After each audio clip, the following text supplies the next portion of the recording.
Hey, welcome back to the channel, everybody. I want to start off today by apologizing for yesterday's video being removed. It was not up for very long. Unfortunately, I did violate YouTube's terms of agreement by talking about the wink wink nudge nudge, but what can you do? I guess in the future I'll have to find a more clever way to present that sort of content or just avoid it entirely. But, you know, it is what it is.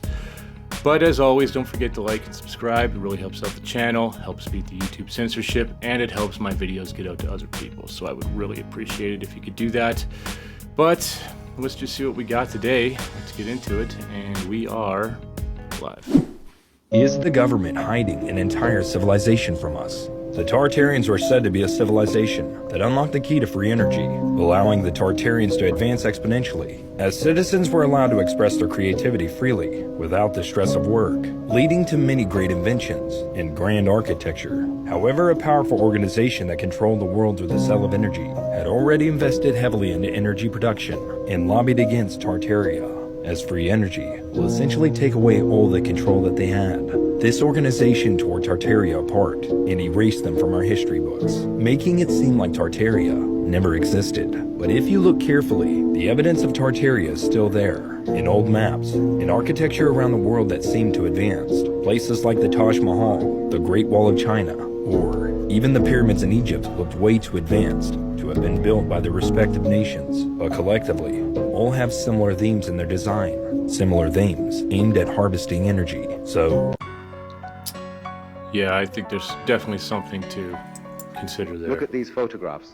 Why are all these doors and windows submerged underground? They've been hiding the true answer to this question from us. In the 19th century, strange events were reported worldwide. Cities were dug out from layers of mud and debris, revealing buildings buried up to their rooftops. It was a global cataclysmic event that buried entire civilizations in mud, erasing them from history. But here is where it gets rather unsettling. The Tartarian Empire, often depicted in old maps, was an advanced civilization that existed across Europe and Asia. They built architectural marvels, had access to advanced technology, and were able to harness energy from the atmos. Many say the mud flood was a deliberate attempt to wipe out Tartaria from history, hiding their advanced technology and knowledge. But it gets even darker. Look at the world's fairs of the late 1800s and early 1900s. These elaborate buildings resembling ancient architecture were supposedly built in just a few years. After the fairs, they were supposedly demolished. Was this to erase evidence of an advanced pre-existing civilization?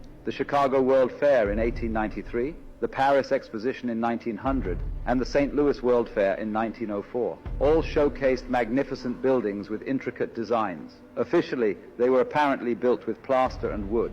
Do these look like temporary structures to you? The sudden disappearance of these architectural marvels raises the question: were they remnants of the Tartarian Empire, conveniently disguised as temporary exhibits that were destroyed to hide their true origins? So I hear conflicting things about the World Fair and the plywood. Evidence goes back and forth. Hard to say. So you've asked me many times, what did they do with the bodies? Where's the remains from the mud flood? Been hesitant to show it, but I've talked about it many times. The extensive catacombs of Paris, over 180 miles that we know of tunnels containing over 6 million remains. And let's see how they are kept. That's right, those are exactly what you think they are. Stacked exactly like that. So apparently this all took place when Paris ran out of room in the cemeteries. So they just piled up all these bones nice and neatly, cleaned them up, and arranged them ever so delicately in a non-sinister, evil type of way.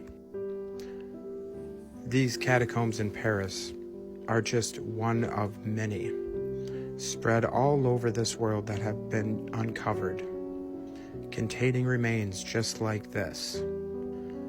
The catacombs in Paris is just one of the largest that we've been told about, and they happily provide tours of, just like all those underground cities that are rediscovered and they give neat little tours of.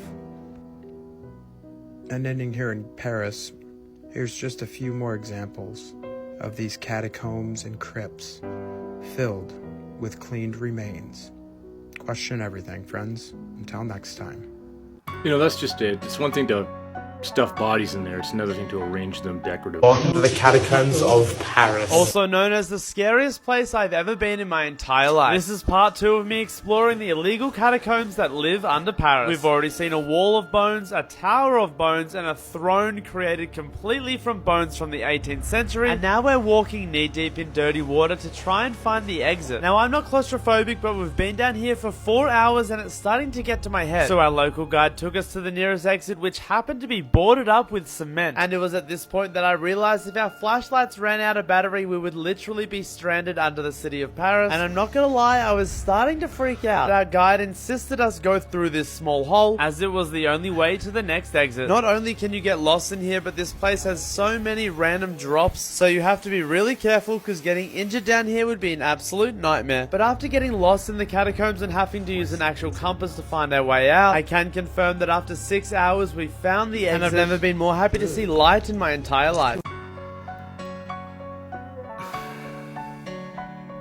Interesting Lost Mysterious Locations, Iceberg Part 7. So the catacombs of Paris are obviously interesting, if not downright disturbing. Like this disturbing statue you can find down there called the Passer Through the Walls. Why do they make this? And while the main tunnel where they bury people is just over a mile long, the tunnels actually go on for a whopping 180 miles. So it's no wonder why terrible incidences happen down there, like when a 19-year-old girl got lost down in there in 2005 and wasn't found until 2007. Not alive though. So it's like a huge confusing labyrinth. Back in the day, a guy went down there and started decorating with the remains of people. Like he made a skeleton chair, he made a wall with the skulls that were deformed, and made a lot of weird stuff. And also, if you haven't watched the movie As Above, So Below, it's about the Paris catacombs. It's really good. They like kind of like accidentally go to hell kind of, and they're like, oh no, oopsie daisies, how do we get out? But it's really good. Go watch that movie and follow for more. This is the weird thing about Giza, my friend, is that there are things that have gone underground in Egypt that, for whatever reason, Joe, is just off limits to the public.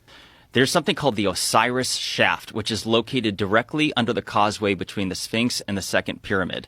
And it goes about 100 feet underground. It's carved out of the limestone bedrock. It's the creepiest place I've ever been in my life. It's disturbing. Why is it disturbing? I don't know, Joe. Well, there's human bones in there. I stepped on it. I didn't even know. What? Yeah. That's the shaft right there? Yes, that's the entrance into it, and then you go straight down from there. God, look at the line of people. Yeah, you got to pay $2,000 to get in there. Litter floating around. It's everywhere. Potato chip bags. Really? So that's the first shaft. So it's 3 different shafts, and you go down, and here's where it gets, this is the crazy part. When you get to the 3rd level, which is completely dark and freaky, there was a side tunnel. Zahi Hawass himself, there was a documentary, it was either 96 or 99, he went down there, and he showed, he's standing in front of this tunnel that went sideways, and he says, it's yet to be explored, and I don't know what's down there. And I'm thinking, the hell you don't know what's down there? Like you never walked down there? But Joe, they've since sealed it up. It's like cinder blocks, they sealed it up. What? Yes! there's what? Swear to God. Why would they seal it up? That's a really, hey Joe, I really want to know that the answer to that question. This is the truth about what's actually hidden under the Vatican archives. The Library of Alexandria was one of the largest and most significant libraries in the ancient world. But the burning was actually a false flag attack, and what was burned was actually tax and census documents. All the important documents about human history were actually taken to the Vatican archive. It can only be accessed by 75-year-old scholars that are housed in a fortress-like part of the Vatican after. A device known as the chronovisor was created and allowed people to see events in the past or the future. Shortly after its creation, it was dismantled and deemed as way too powerful for any one person or group to have. It worked by processing electromagnetic radiation from past events and turning it into visual images or audio. Is this what Jesus really looked like? It was built by scientists such as Enrico Fermi and Werner von Braun. A document known as the Grand Grimoire is also hidden in the Vatican archives. It's a medieval book claimed to have immense powers. It was written in the 16th century by Honorius of Thebes, who claimed to have been possessed by the devil himself. It even has instructions on how to summon the devil and even make deals with him. In 1998, elongated skulls were found under the Vatican. The Vatican has kept all evidence of aliens a secret as to not discredit Christianity. Messing with shit we don't understand. Whew. Listen, in those 5 miles of underground Vatican archives. Right. That's a lot.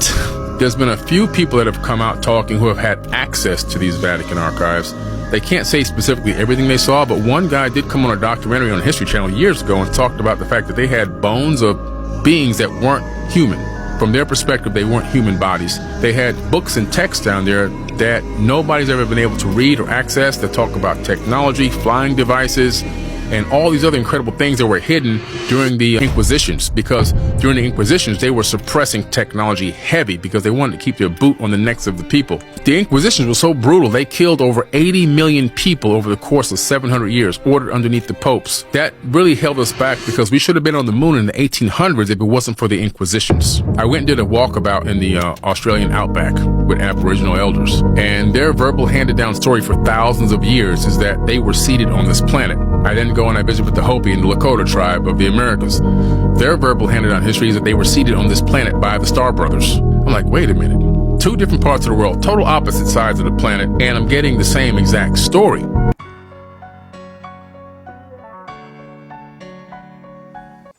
we're going to click on that marine traffic app right here. And this is a really great app here. You can see all the ship traffic all across this realm. But let's go down south. And why the continent that 99% of it is off limits to you and I seem to have a little hidden shipping route. That's right, the only place you'll see ships inland with no bodies of water around them. Perhaps these are the paths to those distant lands mentioned by Admiral Byrd. And I know many of you want to dismiss it as just a glitch. But here's some various screen grabs I've taken over the last couple days. And when you click on the vessel information, you get very limited and weird details. Not under command. It's been out since February. Many have talked about distant lands beyond Antarctica. And one of the reasons why independent travel beyond the 60th parallel is simply off limits, unless you have a guided tour or express written permission from your government, like you need that anywhere else. I'm sure it's just for the penguins. Nothing to do with the immense amounts of pyramids supposedly there. Or the red waterfalls they tell us are just natural formations too. You know, from the iron-rich plankton. Never mind we see it anywhere else in the world, we can actually go and check and explore ourselves. We just have to take the expert's word for it. There are far more than just penguins and ice there. Question everything, friends. Until next time. Very interesting. If you've ever been to the Grand Canyon or even seen pictures of it, you're probably like, wow, that's absolutely amazing, because it is.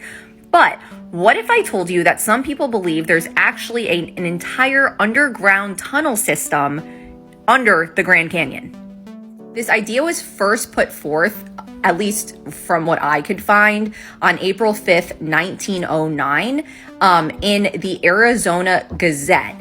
And there was a headline, actually an article published, that was titled, "Explorations in the Grand Canyon, Mysteries of Immense Rich Cavern Being Brought to Light, Jordan is Enthused. Remarkable finds indicate ancient people migrated from the Orient."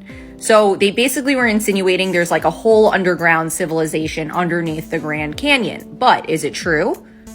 Well, the article explains that there was an explorer whose name is G.E. Kincaid, and he was the one who made this initial discovery when he was joined with an actual Smithsonian scientist by the name of S.A. Jordan. And they were basically assigned to go study what was underneath the Grand Canyon. And in this article, they described it as what they found as a wondrous labyrinth, honeycomb of man-made tunnels filled with seemingly Eastern treasures of golden urns, sophisticated copper tools, ancient artifacts, hieroglyphs, mummified remains, and statues whose iconography resembled those common to Hindu and/or Egyptian cultures.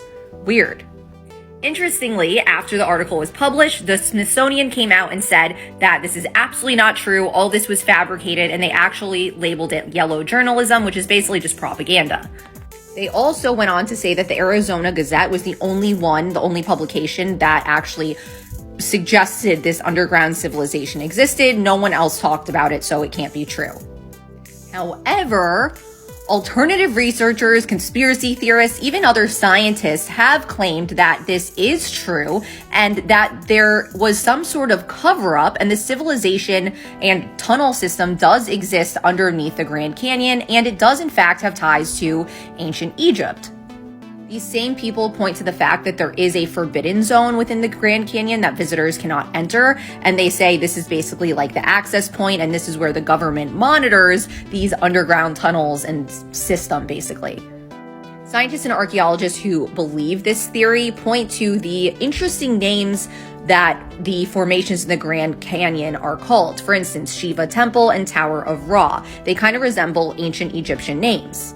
Additionally, in 1987, there was legislation that was passed that restricts the airspace over the Grand Canyon. So yeah, this can be neither confirmed nor denied, but I'd love to hear your thoughts. Honestly, nothing shocks me. You know, I mean, anything's possible today. I take all of this with a grain of salt, but at the same time, I don't dismiss anything outright until I've had a chance to do a deep dive into it. This is one of the ones that intrigues me because I wouldn't be surprised if that was the case. Just like in the national parks, I do believe that there is feral people and a race of them living in there, as well as I do believe that there is some kind of elaborate tunnel system that we aren't aware of going through all the national parks. There's just too many weird occurrences in the national parks to just outright say that there's nothing fishy going on there. But of course, this is all just, speculation, and this is just a satire channel, and I don't believe any of these theories. This is all just for entertainment purposes only. I'm required to say that now. But yeah, I'm not bitter about it. Anyways, don't forget to like and subscribe if you haven't already. That really helps out the channel, and I guess I'll see you in the next one. Hopefully YouTube doesn't take this one down. Till then, 80 Canadian, signing off.